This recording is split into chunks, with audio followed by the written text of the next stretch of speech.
अंग्रेज भारत में तो आए थे व्यापार करने के लिए, लेकिन धीरे धीरे उन्होंने यहाँ की जमीन पर कब्जा किया, पूरे देश पर कब्जा किया और यहाँ के लोगों के जीवन पर कब्जा किया और लोगों को शारीरिक रूप से गुलाम बना लिया गया।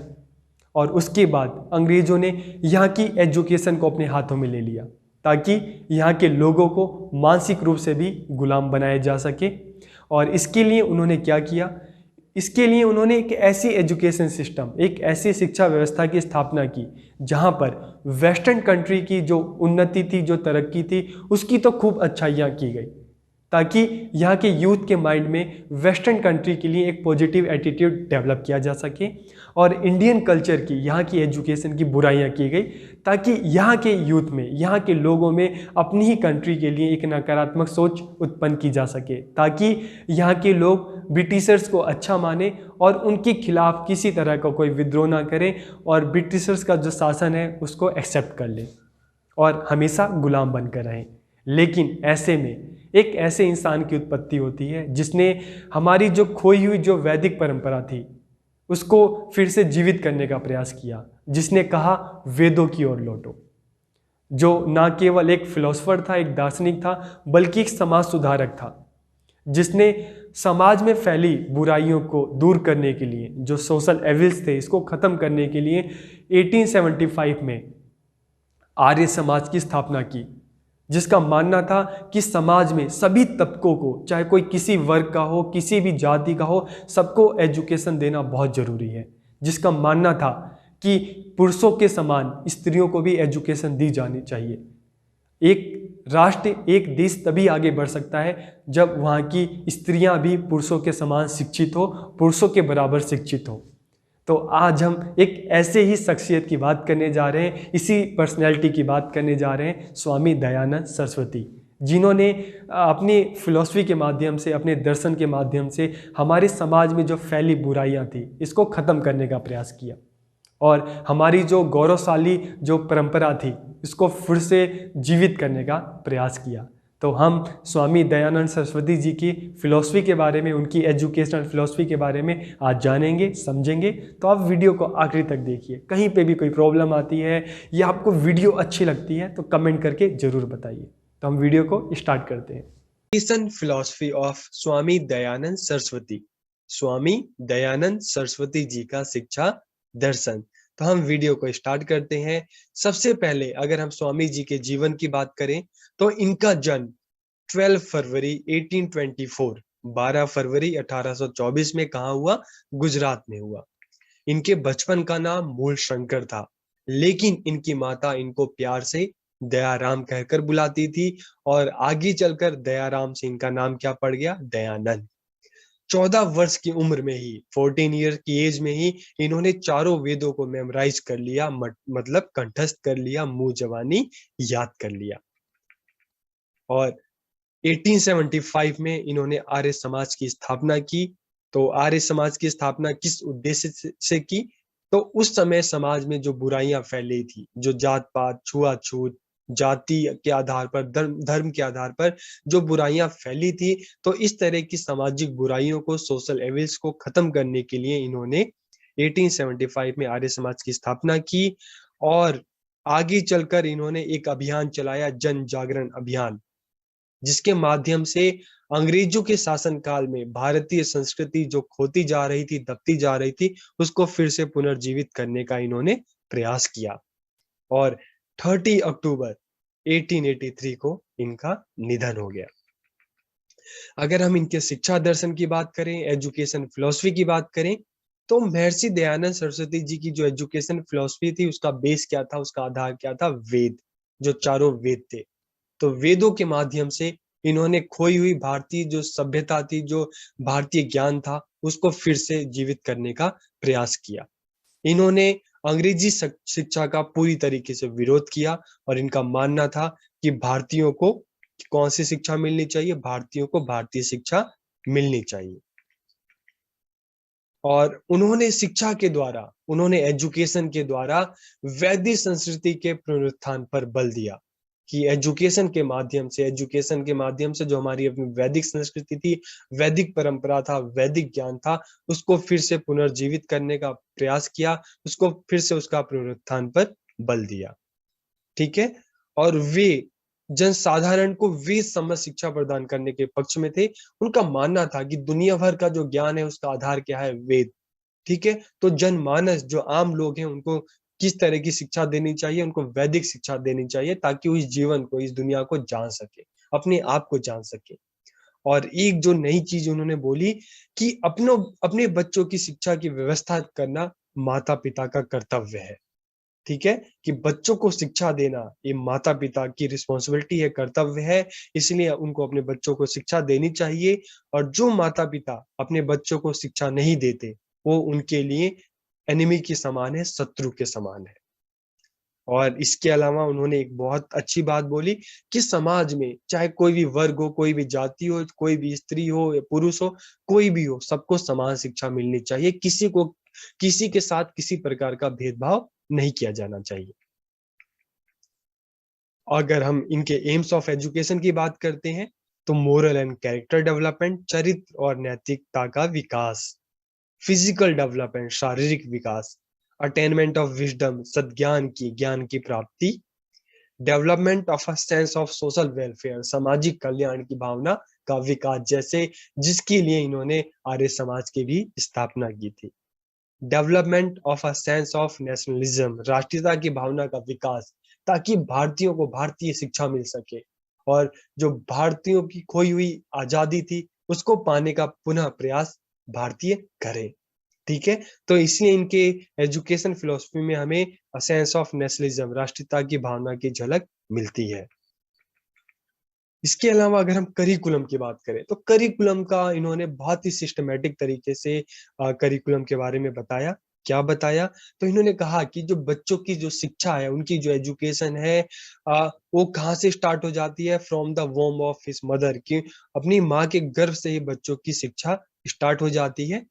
इसीलिए जो माँ है उनको जब बच्चा पेट में आ जाता है तब से अच्छा काम करना चाहिए, अच्छी बातें करनी चाहिए, अच्छे कर्म करने चाहिए ताकि बच्चों पर उसका एक सकारात्मक असर पड़े। और इसके अलावा उन्होंने जो करिकुलम डिजाइन किया, ठीक है, for children from birth to the age of 25, कि उन्होंने जन्म से लेकर 25 वर्ष की आयु तक के बालकों के लिए पाठ्यक्रम का निर्माण किया। तो उनका जो पाठ्यक्रम उन्होंने डिजाइन किया, जीरो से लेकर, मतलब जब बच्चे का जन्म होता है तब से लेकर और 25 ईयर की एज तक के लिए उन्होंने पाठ्यक्रम का, करिकुलम का निर्माण किया। ठीक है। अब स्टार्टिंग में 5 ईयर की एज तक, 0 से 5 ईयर की एज तक इनका मानना था कि जो बच्चों की जो स्टार्टिंग की जो एजुकेशन है उनके माता के द्वारा दी जानी चाहिए। 5 साल तक की जो शिक्षा है उनकी माता के द्वारा दी जाए और उनको क्या क्या चीजें सिखाई जाए, उनको अच्छी आदतें सिखाई जाए। ठीक है। इसके अलावा खेल कूद की जो सुविधाएं हैं बच्चों को उपलब्ध कराई जाए।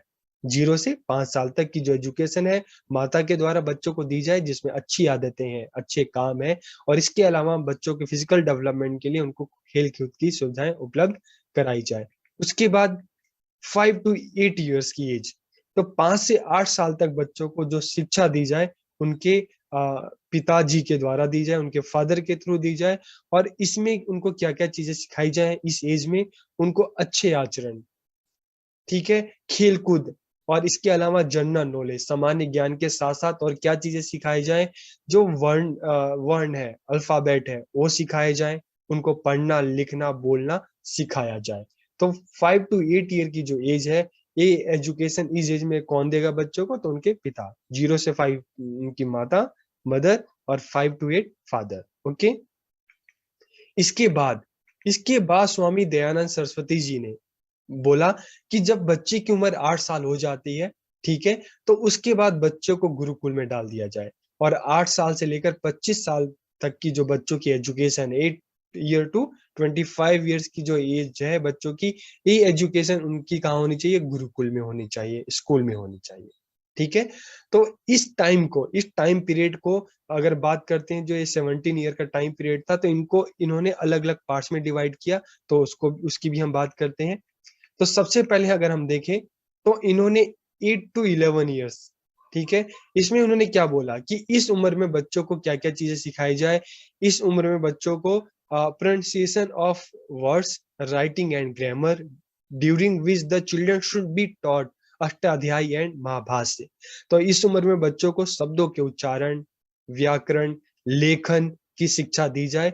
और इसके अलावा, ठीक है, इसके अलावा जो ग्रंथ है अष्टाध्यायी और महाभाष्य वो भी इनको पढ़ाया जाए।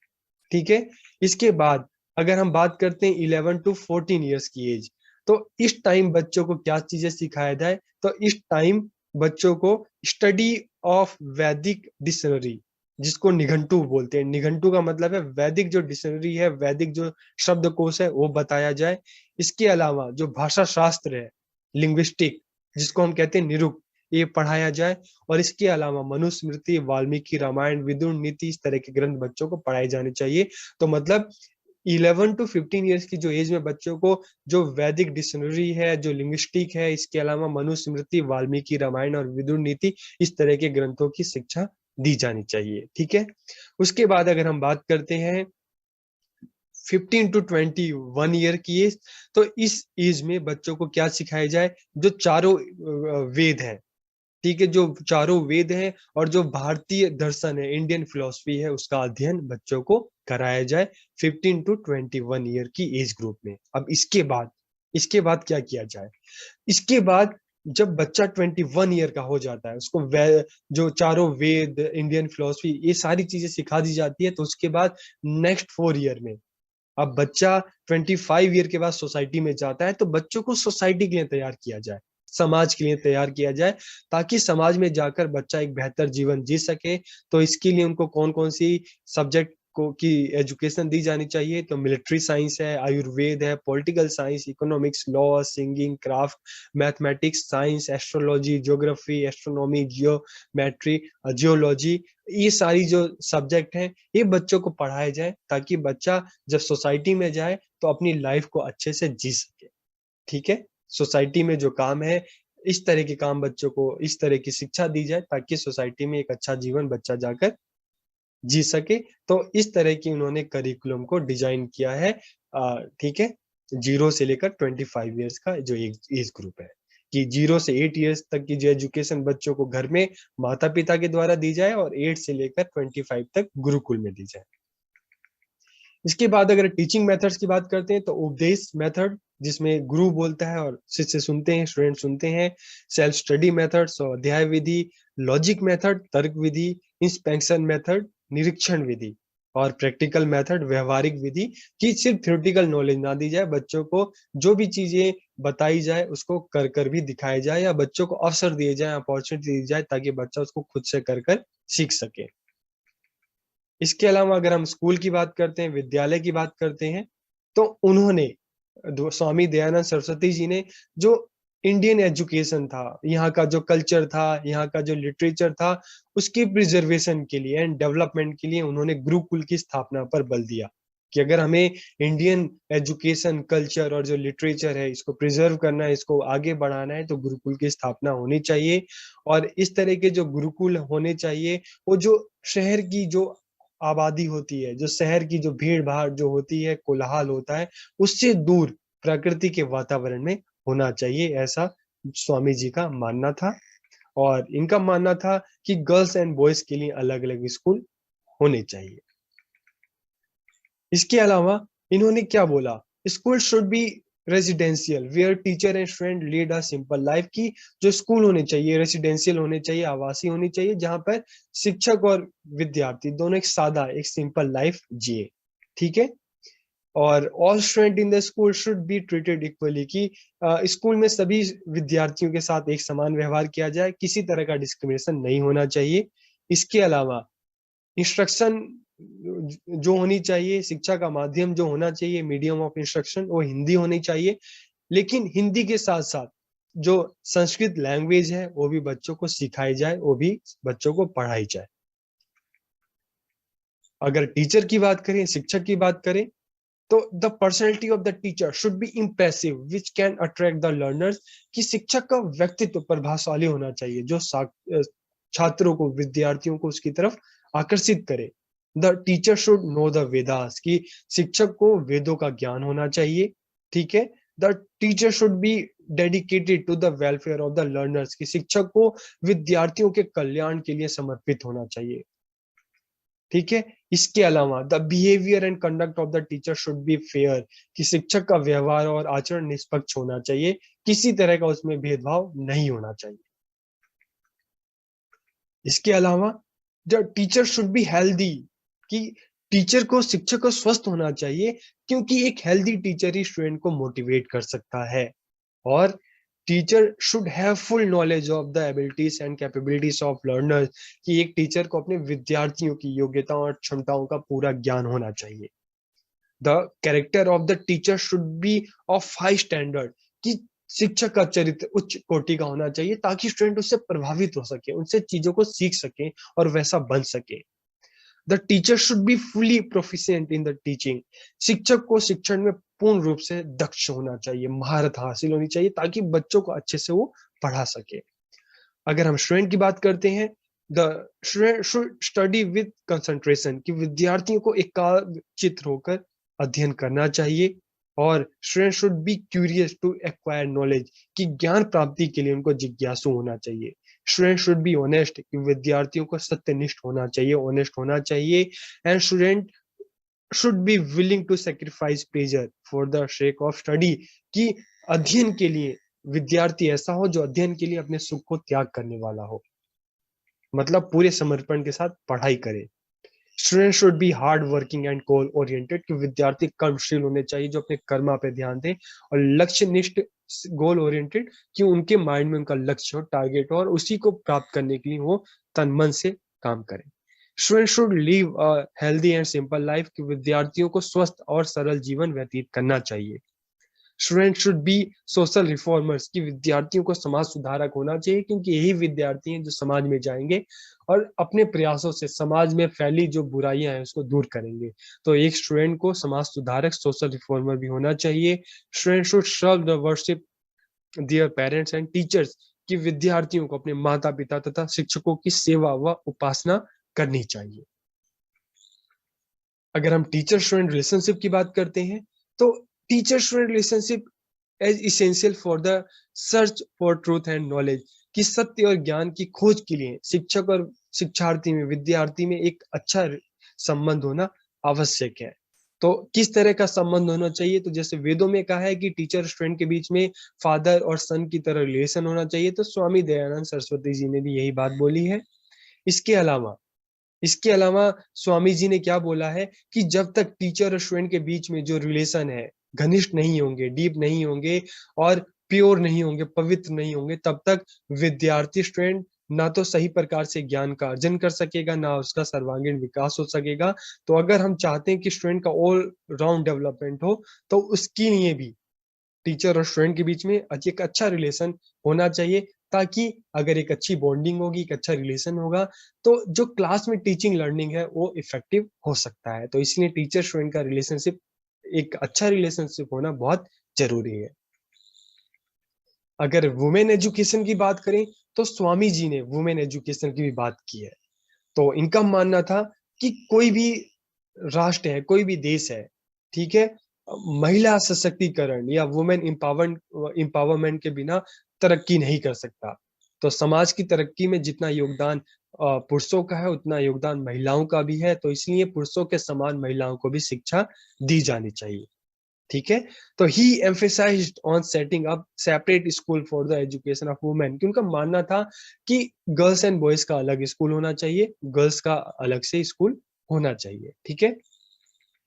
इसके अलावा इन्होंने क्या कहा कि he believe that women should be taught all those work which are useful for them, कि स्त्रियों को उन सभी कार्यों की शिक्षा दी जानी चाहिए जो उनके लिए उपयोगी हो। इसके अलावा उनका मानना था कि अगर स्त्रियों के लिए शिक्षा की व्यवस्था नहीं होगी तो परिवार में सुख नहीं हो सकता, बच्चों का जो देखभाल है, उनकी जो केयर है अच्छे से नहीं हो सकती। और अगर हम चाहते हैं कि फीमेल जो टीचर है आए, तो उसके लिए तो फीमेल को एजुकेट करना जरूरी है। तो अगर घर में हम सुख शांति चाहते हैं, अगर हम अपने समाज की उन्नति देखना चाहते हैं, अगर हम अपने जो राष्ट्र है, देश की तरक्की देखना चाहते हैं, तो वुमेन को एजुकेट करना बहुत ज़रूरी है। तो इसीलिए स्वामी जी ने वुमेन एजुकेशन पर फोकस किया कि वुमेन को भी एजुकेशन मिलनी चाहिए। अगर हम डिसिप्लिन की बात करते हैं, तो Swami Dayanand has accepted the importance of discipline in his philosophy of education कि उन्होंने अपने फिलॉसफी में माना कि अनुशासन के महत्व को उन्होंने स्वीकारा। ठीक है? Swami Dayanand Saraswati was in favour of strict discipline कि उनका मानना था कि अनुशासन जो है कठोर होना चाहिए। He considered the punishment system necessary for strict discipline की कठोर अनुशासन के लिए दंड व्यवस्था को आवश्यक मानते थे। तो इसके बारे में उनका क्या कहना था? इसके बारे में उनका कहना था कि जो माता-पिता या जो शिक्षक अगर विद्यार्थियों को आवश्यकता अनुसार दंड देंगे, उनको पनिशमेंट देंगे, वही उनका जीवन बना सकते हैं। और जो शिक्षक माता-पिता अपने बच्चों को बस प्यार देते हैं, ठीक है? उनकी हर गलती को माफ कर देते हैं, बस उनको प्यार देते हैं, तो वो एक्चुअल में उनका जो प्यार है ज़हर की तरह है और वो ज़हर कहीं न कहीं उनके बच्चों को खत्म करता है, उनके जीवन को नष्ट करता है। तो इसीलिए आवश्यकता पड़ने पर बच्चों को पनिशमेंट दिया जाए, उनकी गलतियों को बार-बार माफ ना किया जाए, ठीक है? तो जो अगर हमें उनका जीवन बनाना है तो उनको दंड ज़रूर दिया जाना चाहिए। दंड का रूप क्या होना चाहिए, ये माता-पिता, शिक्षक ही निर्धारित कर सकते हैं और अगर उनकी गलतियों को माफ करते हैं, तो मतलब हम अपने बच्चों को ज़हर दे रहे हैं एक तरीके से। इसके अलावा उनका मानना था कि ज़्यादा लाड-प्यार से बच्चे गलत राह पर जा सकते हैं, इसलिए उनको दंड देकर सही रास्ते पर लाया जा सकता है। अगर हम कंट्रीब्यूशन टू एजुकेशन, शिक्षा में इनके योगदान की बात करते हैं, तो giving a new meaning to the Vedas describe its educational importance कि उन्होंने अंग्रेजी शासन काल में जब भारतीय सभ्यता संस्कृति नष्ट हो रही थी, तो ऐसे टाइम में उन्होंने वेदों को एक नया अर्थ प्रदान किया, वेदों की ओर लौटो और वेदों का जो शैक्षिक महत्व था उसका वर्णन किया। Curriculum should be design on the basis of Vedas and Indian philosophy कि उन्होंने जो पाठ्यक्रम करिकुलम डिजाइन किया तो उसका आधार क्या था, भारतीय दर्शन और वेद।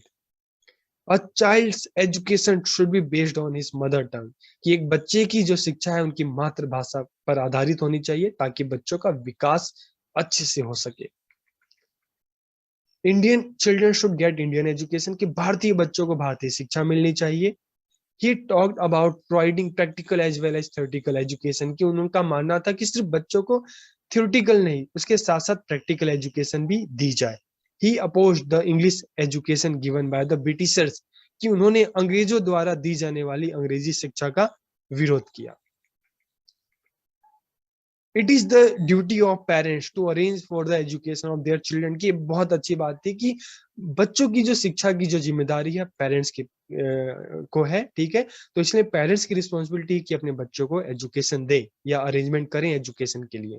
ही stressed on providing education to all without any discrimination कि एक और अच्छी चीज कि सभी को एजुकेशन दी जाए बिना किसी भेदभाव के, बिना किसी डिस्क्रिमिनेशन के। He gave importance to spirituality and psychology in the new formation of Indian culture कि उन्होंने भारतीय संस्कृति के नवगठन में आध्यात्मिकता पर बल दिया तो मनोवैज्ञानिकता को भी महत्व दिया। तो आपको ये वीडियो लेक्चर कैसा लगा आप कमेंट करके जरूर बताइएगा। आप सबका बहुत बहुत धन्यवाद।